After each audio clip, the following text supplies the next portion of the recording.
Welcome back.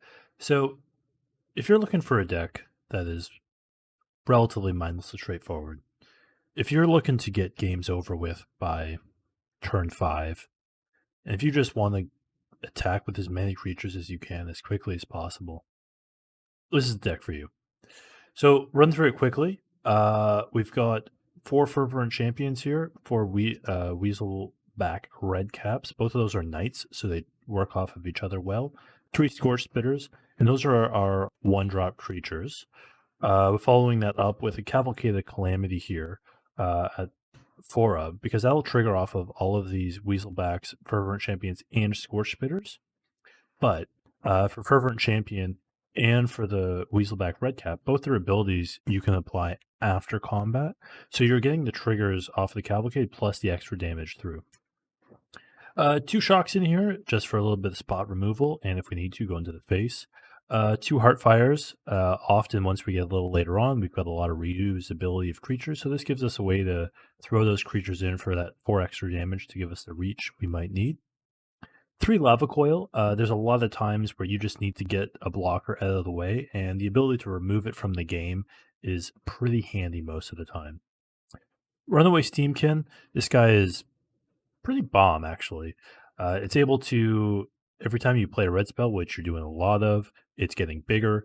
If you don't have a lot of mana, and we don't, we only run 21 mountains, this gives you the ability to get some of your high-end cards or drop more of your cards down faster. Anax here gives us a good ability to deal with some sweeper type effects. So if we're dealing with some board wipe or we've done some unprofitable trading, this gives us some 1/1 satyrs to clap back next turn, and all of those 1/1 satyrs that we get back work well with that Cavalcade of Calamity here. Bonecrusher, great card.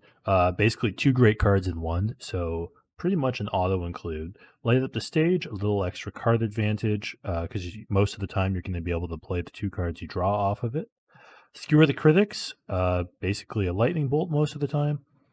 And this Embereth Paladin at the 4 spot, only 2 of, because if we get there, it's getting kind of into the late game. But dropping him down as a 5/3 haste, often they're not going to be expecting something like that. They're not able to block profitably from there. And the Embercleave is just really, really strong. You're attacking with a lot of creatures, so this comes down usually as for 2 mana, maybe 3, and giving something that 1/1 double strike and trample can really help push damage over the top and make combat tricks, gives you a combat trick to leave open that they're not often to expect. All right, let's get into some games. All right, so we're back for another game here. This hand looks like a keep. I've got a turn 1 play, possibly a turn 2 play here with some removal. Good solid 3 drop. So we'll keep this and see where it goes. I mean, this is going to, we don't know exactly what we're playing against yet. We'll see when he drops it, but there's a good chance that he'll be able to get through again.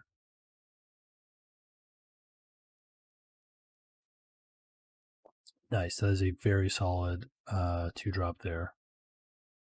So we can go in there. And that's 5 damage coming through right now.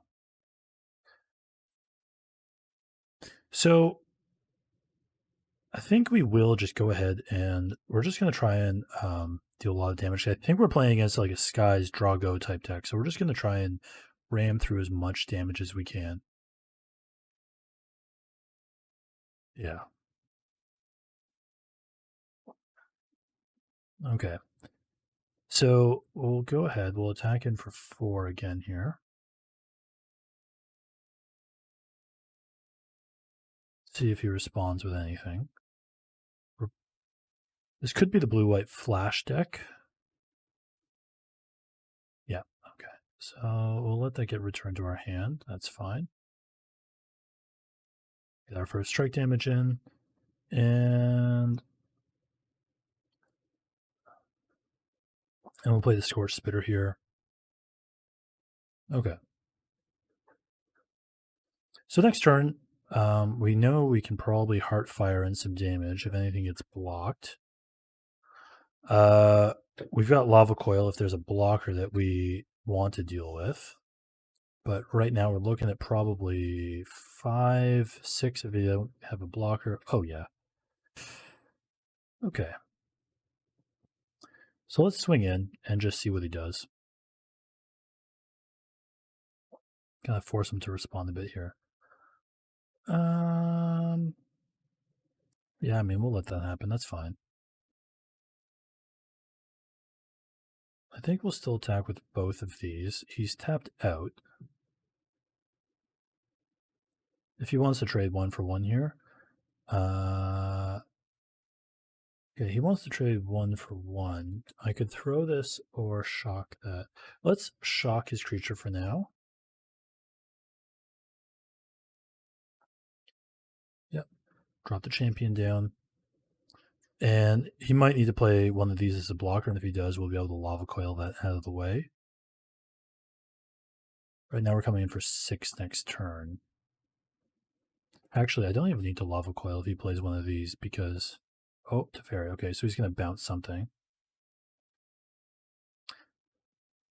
I'm not too worried about that. That's okay.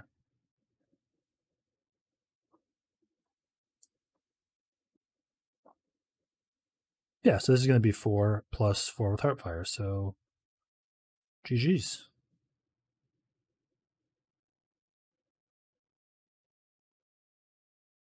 Yep.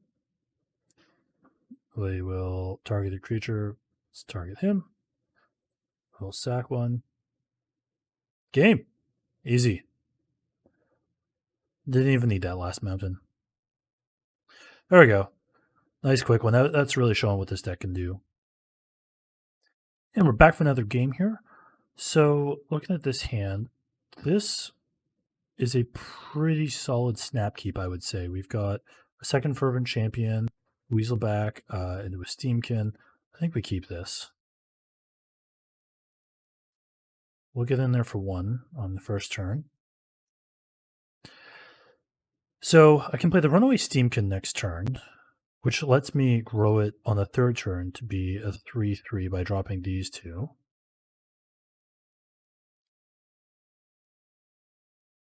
Or we can play the Fervent Champion, shock that down. I think I might yeah, let's put him on his back foot here. So let's play our second Fervent Champion. I can attack in. First strike is going to get rid of that probably.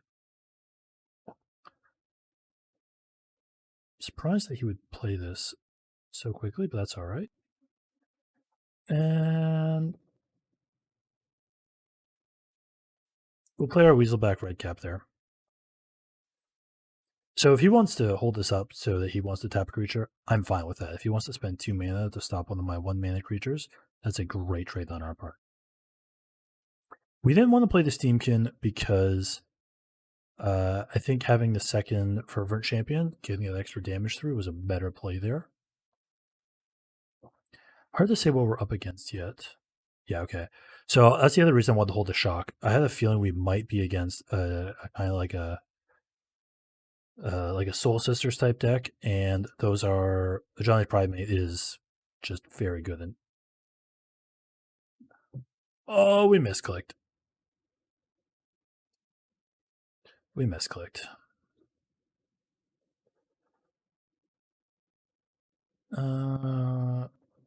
Yeah. Oh, that was a bad misclick. That was supposed to be a shock to the Pridemate. Let's hope he doesn't do anything to gain life with it next turn, or that will be quite sad.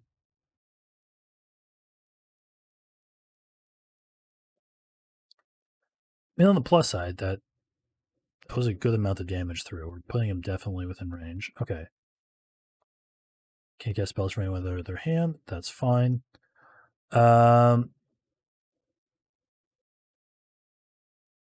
So I attack in. That'll be 1, 2, and then I've got 6 mana sitting here. So, all right, that's okay. This is going to trigger for... Yep. He is completely tapped out, so we can just now go ahead and shock his face. Heartfire. And don't even give him a chance to block. Easy. Easy. As I said, turn 5, too late game. This deck wants to win. What was that? Turn 3, turn 4? Alright, so we're back. And looking at this hand, 4 mountains, turn 1 play. I think we can do better. This just a little too much mountains, a little too dependent on card draw. So I think we want to mulligan this. Not great, but I think we'll keep this on 6. Skewer the Critics is not where we want to be right away. I've got a turn 1 play into a turn 2 play into a turn 3 play, so I think we just keep it like that.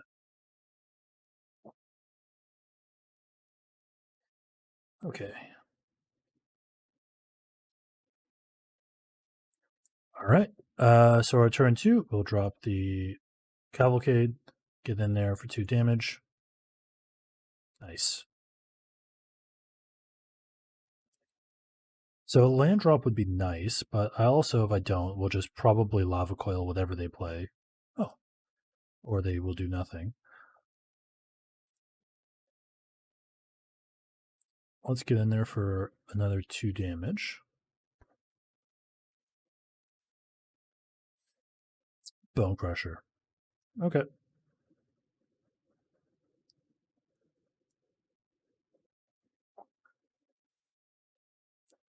That Paladin would be nice on if we get that far. These are moderately annoying. I mean, each time he's gaining life, that definitely is helping him get to where he needs to be. So I'm going to play Anax pre-combat in case he does anything interact with this pre-combat. Or during combat. Yeah, okay. So this forces him to use his Bonecrusher. This comes in. So he wasn't able to Bonecrusher Anax, which is great. Anax doesn't trigger off the Cavalcade, but that's all right. We got a 3/3 that comes back with creatures that do trigger it.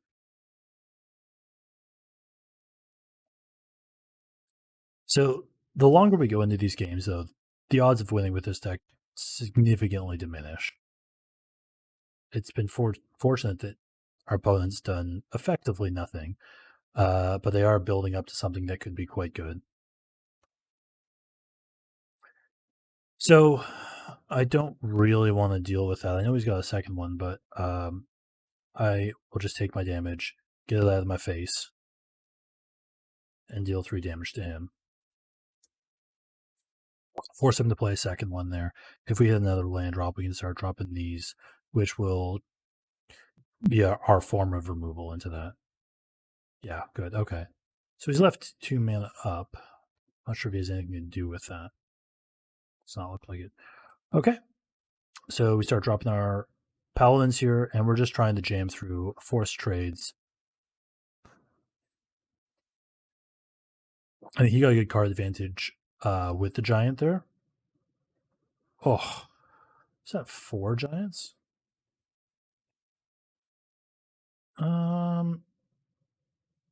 No, I don't want to trade. It's better for me to play this next turn than trade.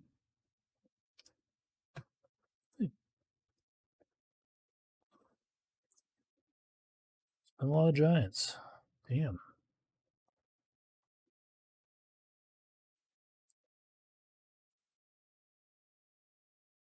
Non-combat would be damn it. That's moderately annoying into our deck, but that's fine. So let's drop another one of these paladins here. And get in there. Let's just start rumbling around. Because anything that dies off the Anax, we make these satyrs, which we get value off the Cavalcade later. But if we force these trades, we're going to get 2 satyrs back for next turn. Nice. So next turn, unless he has a board wipe, we're attacking in for 4 for sure. 5 with Fervent Champion, so it's going to force him to drop something to block with. Or that happens, which that's unfortunate.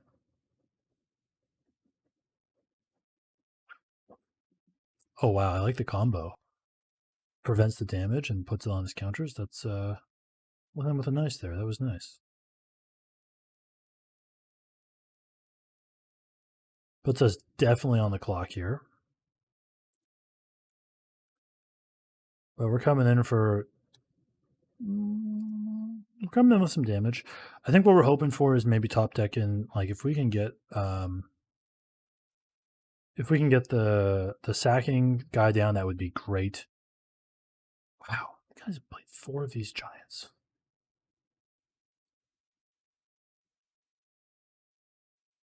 That has been just such a good card, so much value off of it.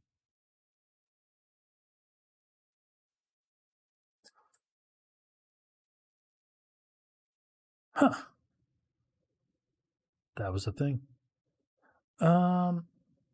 So let's light up the stage here without damage. Okay, that's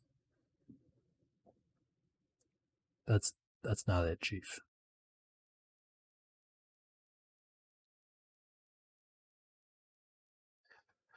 Yeah, we didn't get there. That was a very interesting deck by on his part, but didn't quite get there. It was close. It was looking good.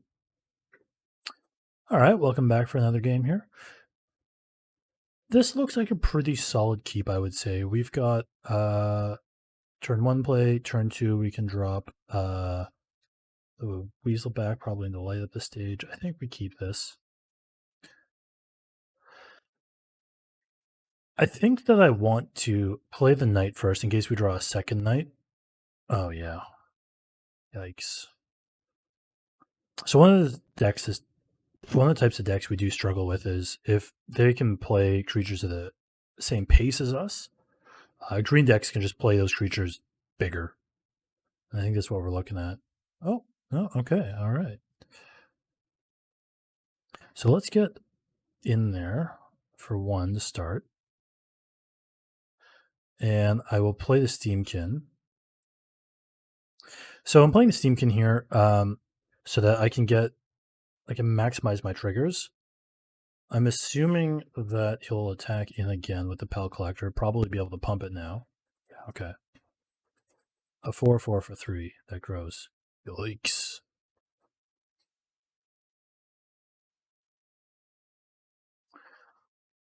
Man, I don't really want to deal with that. This guy makes things very big. So I think we're just going to need to it hurts a little bit to do this, but I think the Steam-Kin is just too useful. So we'll keep the Steam-Kin. Get 4 damage off of it. Ugh, that makes the Pel Collector bigger. That hurts. I guess he gets more mana. His threats significantly outpace ours. Yeah, the Pel Collector. Oh, he played one. Okay. So we can go play these 2. We can play the Scorch Spitter pre-combat. I kind of want to light up the stage here and see if we can hit a land drop off of it. So we'll attack in with our 3 drop here. Okay. And then we can light up the stage on 1. What we're looking for is some way to get some lands out. Great. Got there. And let's play our second Weaselback here. Ooh. I actually can... Okay, so we can go off a little bit. Let's add 3. Drop our Anax. And play our second Weaselback here. Nice. That was a good turn. That Pel Collector is still going to be very big. Another one. Yikes. Okay. So we need some big damage this turn. Well, Cavalcade's a good start.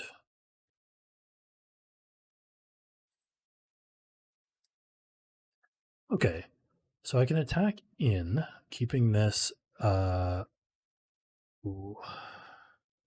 I can Lava Coil, so we kept that up.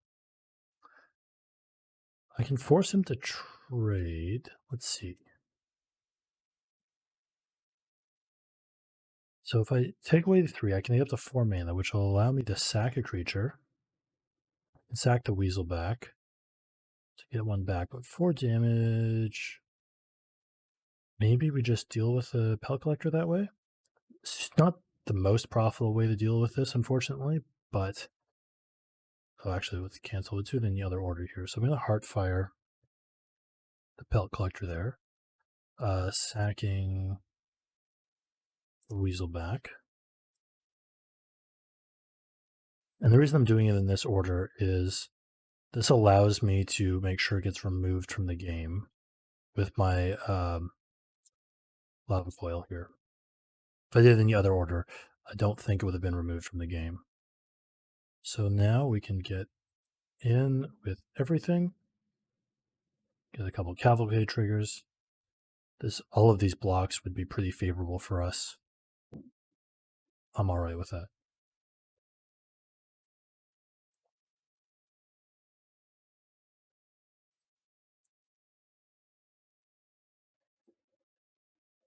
So, big 4-drop, little annoying. Let's lay up the stage pre-combat just to make our Runaway Steam-Kin a 4/4, forcing him to block even more, and then giving us the option to play off the top. There we go, okay? So that gives us a great option to play another Anax here.